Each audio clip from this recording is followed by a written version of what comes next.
This video on Greek mythology is brought to you by history's dusty shelves. In the very beginning, chaos ruled the universe. It was the great nothing, an endless, silent void stretching beyond imagination. Boring? Perhaps, but even nothingness cannot remain unchanged forever. From that vast emptiness, something stirred. From chaos emerged Gaia, the earth herself, solid, fertile, and full of life, waiting to unfold. Gaia did not need a partner to create. She was creation. From her own being, she brought forth Uranus, the heavens above, and Pontus, the endless sea. These were not distant forces. They were her children. Together, Gaia and Uranus formed the first divine family, a union of earth and sky. But this was no peaceful household. From their union came the Titans, powerful and majestic, but also the Cyclopes, with their single blazing eye, and the Titanomachy, monstrous giants with 100 hands and immense strength. Uranus, the father, did not see wonder in his children. He saw imperfection.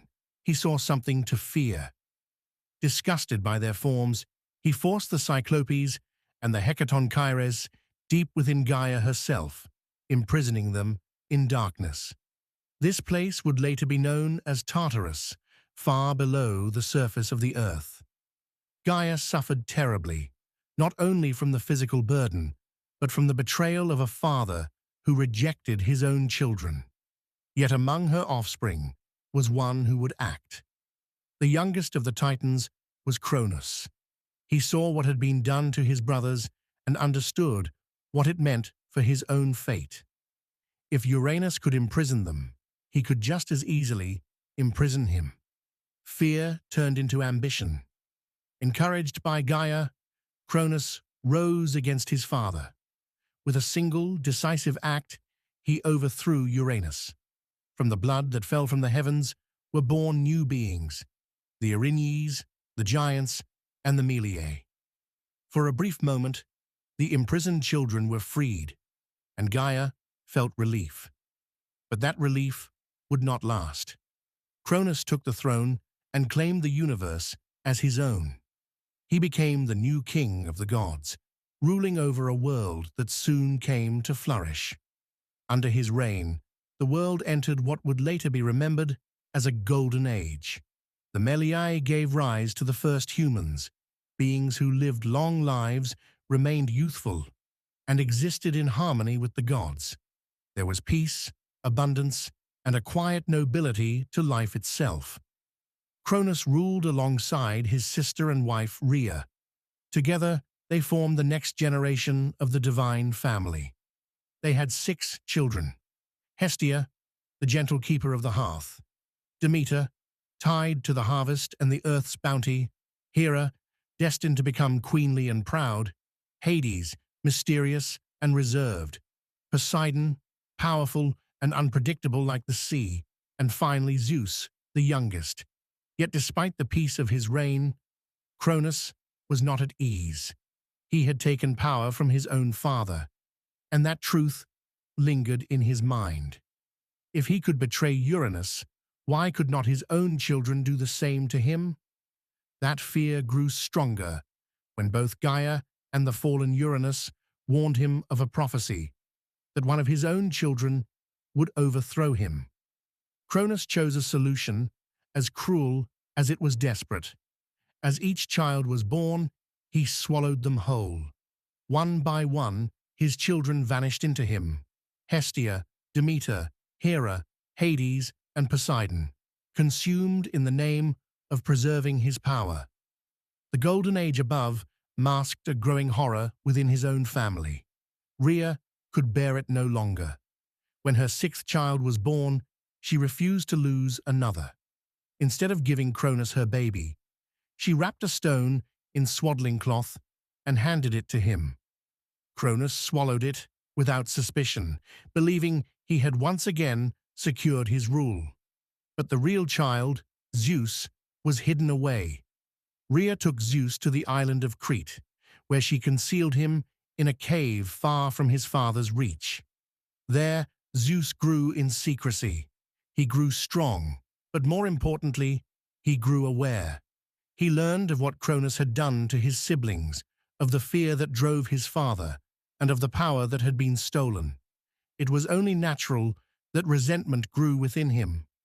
Years passed, and Zeus became a god in his own right.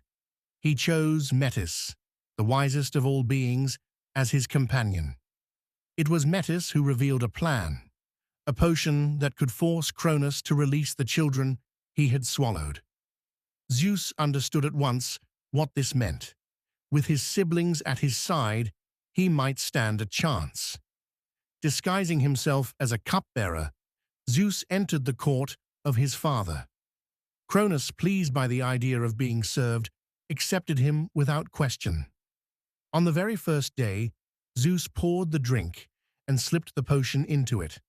Cronus drank deeply, unaware of what had been done. Soon after, the pain began.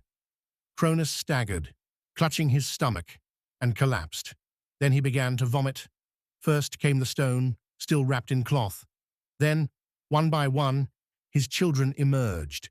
Poseidon, Hades, Hera, Demeter, and finally Hestia, alive, whole, and freed.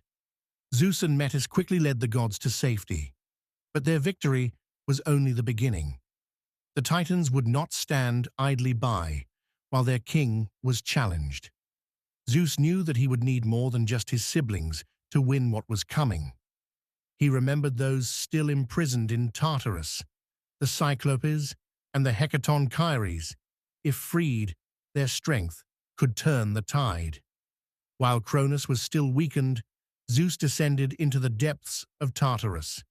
There, he faced the dangers within and overcame the monstrous guardian of its gates. Then he opened the prison and called out to his uncles, offering them freedom at last. Grateful for their release, the Cyclopes repaid Zeus with powerful gifts. They forged a thunderbolt for him, a weapon of unmatched force. For Hades, they crafted a helmet of invisibility, allowing him to move unseen. For Poseidon, they created a mighty trident, a symbol of dominion over the seas. With these weapons and their new allies, the stage was set for war. The conflict between the Titans and the Olympians raged for 10 years. It was a battle of unimaginable scale. Zeus hurled lightning across the skies, Hades moved unseen among enemies, and Poseidon commanded the seas with fury. The Hecatonchires proved unstoppable, hurling massive boulders with overwhelming force. In the end, the Olympians emerged victorious. Atlas, who had led the Titans, was given a punishment unlike any other. He was condemned to hold up the heavens upon his shoulders for eternity. The rest of the Titans were cast into Tartarus, sealed away once more. This time, there would be no escape. The Hecatonchires were appointed as their eternal guardians. With the war over, Zeus divided the universe among himself and his brothers. He took the sky as his domain. Poseidon claimed the seas.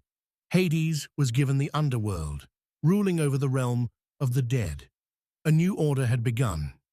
The age of the Olympian gods had arrived, and their story would shape the fate of both gods and mortals for ages to come. If you want to discover what happens next, stay with history's dusty shelves, where the past is never truly forgotten.